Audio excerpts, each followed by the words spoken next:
Hi everyone, I'm Jim and welcome to Real Versus, the fifth studio record by the band The Haunted. Today we're celebrating the 15th anniversary of the record, so I decided to go back and see if it still holds up or not. I've already reviewed their first and third studio records, so go check that stuff out. I found this band on YouTube when I was 10 years old, but I've heard At the Gates like 6 years before that because my siblings were massive fans of that band and they had cassette tapes of their music.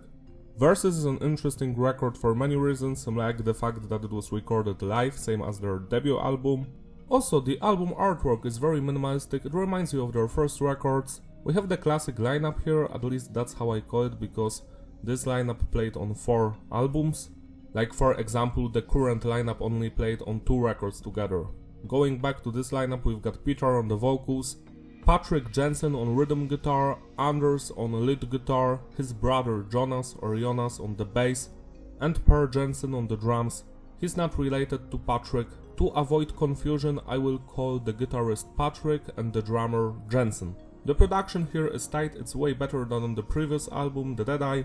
It's clean but heavy, no loudness or no clipping, just the way I like it. Message is diverse, the songs are mostly about personal struggles, society, mankind, revenge, violence, politics.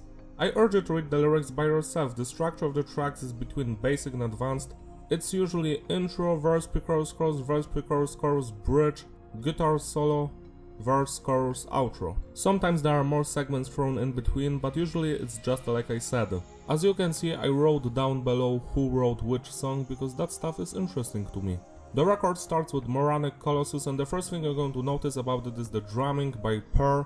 It's fantastic, I love his groove, his style, the precision of his playing, the double bass work, just everything. Then we have the bass work by Jonas and it's audible. He mostly follows the guitars, but there are moments here and there, like for example in the song Rivers Run, where only the drummer and the bassist are playing together, and I cherish those moments. Next is the guitar work by Patrick and Jensen and it's exceptional. They balance between that thrashy fast stuff and more groovier parts, which I truly enjoy. Finally we have the vocals by Peter and I just love his voice so much. It's so one of a kind. His singing, screaming and yelling is always on point. I have nothing to criticize here. This opening song was written by Patrick and you can truly feel that. It has that old school vibe to it, like it reminds me of the first record but also the fourth one. It's full of energy and intense. I love Peter's vocals, they're just so unique. This one is a classic song. 10 out of 10. Pieces was written by the brothers Jonas and Anders and it's more melodic than the previous track. Some of the riffs have that slight At the Gates flavor to them. I love the vocal performance by Peter here, especially his clean singing, it's very good here. While this song is not perfect, it's still the highlight of this record, 9 out of 10. Little Cage is the only song here written by Patrick and Anders, and I don't enjoy the intro here. It isn't that interesting, but the middle part of the song and the second one is so good, you know, that breakdownish part, it's just so heavy, the drumming there, the guitar riffs, it's just so good. The vocals slap throughout the entire song. This one is just great. It's not on the level on the previous 2 songs, but it's still fun, 8 out of 10. Trenches was written by Anders and it's more laid back than the previous songs. I do enjoy the guitar riffs here very much. The second part of the song and the outro is my favorite thing. Yet again, the highlight of this song are the vocals, 8 out of 10. Ceremony was written by the brothers and it's just so groovy. It reminds me of Pantera, that cool main guitar riff, the vocals. It has that Texas vibe to it, you know? It reminds me of that stuff. This is a highlight of this record. It sounds so different from the previous songs, 9 out of 10. Sky was written by Anders and it's more of an experimental track. I do enjoy the vocals here, but I feel like this is the weakest track on the record by far because it just doesn't have any energy. It's almost 3 minutes long. It's not bad on its own, but in the context of the record, why is it here?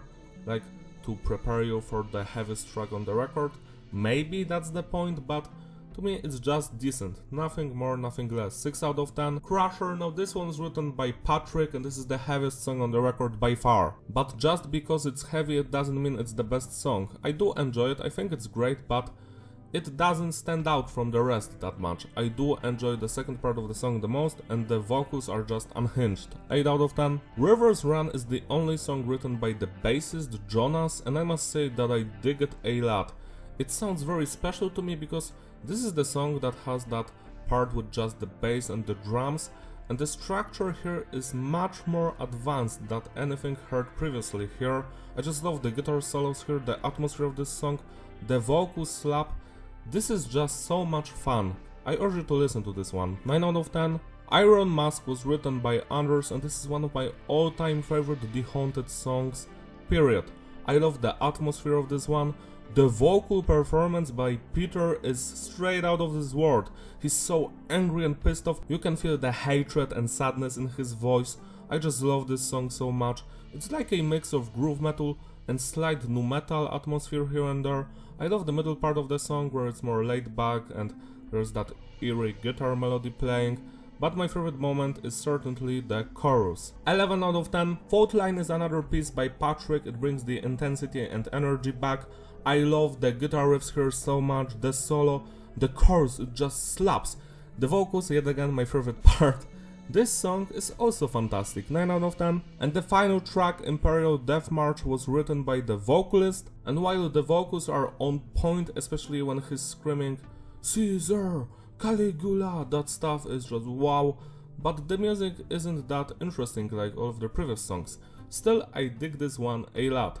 It's not bad by any means. 8 out of 10. And now we have 8 songs. 8 songs that didn't make the cut for the album. Can you imagine? This record has the biggest amount of B-sides from the entire The Haunted discography. You could get the first 4 songs by buying the special edition, the 5 songs if you bought the Japanese edition I think, and the last 3 songs are from the Roadkill compilation from 2010. Seize the Day was written by Patrick, and you can truly feel that because this song doesn't fuck around. It's only 2 minutes long, it's straight to the point. I love the vocals, the guitar riffs. This one is so much fun, and I have no idea how it wasn't chosen for the standard edition. 9 out of 10. Narcotic, now this one, I don't know who wrote it. If I had to guess, it would be the brothers and Patrick. So, the vocals are unhinged, I love them. The first part of the song is very heavy, it's evil, it's also experimental, and then at the end, the outro, we get those weird clean vocals. They're like, what? What are you doing? Is this Korn? So it's very weird. I do enjoy this song, but I understand why they didn't choose it for the album, because the fans would be probably very angry. 8 out of 10. Versus is an instrumental piece, and I must say that it's way better than Scout or Imperial Death March for example. I wish this song would end the album or start it, because it has that very eerie atmosphere about it.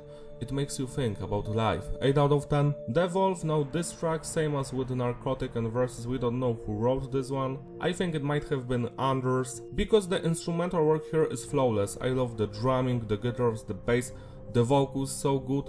The bridge is very disturbing, it's about cutting your veins, and it has very unpleasant sounds there, like someone is truly cutting his veins. So yeah, when I was 10 years old, that part I was like, ew, what is going on? I don't want to hear this. But yeah, this song is just perfect. I love its energy, it's contagious. 10 out of 10. Meatwagon, now this song was written by the vocalist, and my god, he can write amazing songs. The groove here, the speed, the guitar riffs. Doom do do do do do doom do do do do do doom doom do. Love the chorus here so much. The entire song, this is my second favorite song on this entire record. It's even better than Moronic Colossus. Wow, just wow. 10 out of 10. Sacrifice was written by the brothers. It has an experimental edge to it. I love the vocal performance, the singing, the bass work on this song. Like you can hear the bass and it has different lines from the guitarist. Love that stuff. This one is also fantastic. It's not perfect, but I do enjoy it. And yeah, I understand why it's not on the album, because it's different than the standard The Haunted sound, but this one is fun to listen to. 9 out of 10. Walk on Water is another song written just by Anders, and I truly enjoy it, especially the guitar solo, the vocals, the drumming. I feel like this one is better than Trenches, so it should have been on the album. 8 out of 10. And the final piece, Infernalis Mundi, was written just by the vocalist. It's only 50 seconds long and it sounds like an interlude. It has only vocals and some symphony, I guess, in the background. I do enjoy it. Oh, Morning Star, something like that he's singing there. This one is fun. I actually prefer it over Scald. 7 out of 10. To sum it all up, the consistency is stable and the flow is fitting repeatability. Yeah, it's an excellent record, I enjoyed it from beginning to the end. I wish all of these songs were present on the album. If I had to build my dream Versus record, I would pick Moranic Colossus, Pieces, Ceremony, Reverse Run, Iron Mask, Fault Line, Seize the Day, Narcotic vs Devolve, Midwagon, Sacrifice. Those songs were my favorite. Celebrate Rossi by spinning this record today, it truly deserves your love and attention. Also, if you haven't heard the B-sides, go check them out, they are quite fun. That's all, thank you for watching, don't forget to like and subscribe from my Instagram link description, and I will see you in my other videos. Also consider becoming a member on my channel so I can make an album review or maybe a Doom MIDI cover. Bye!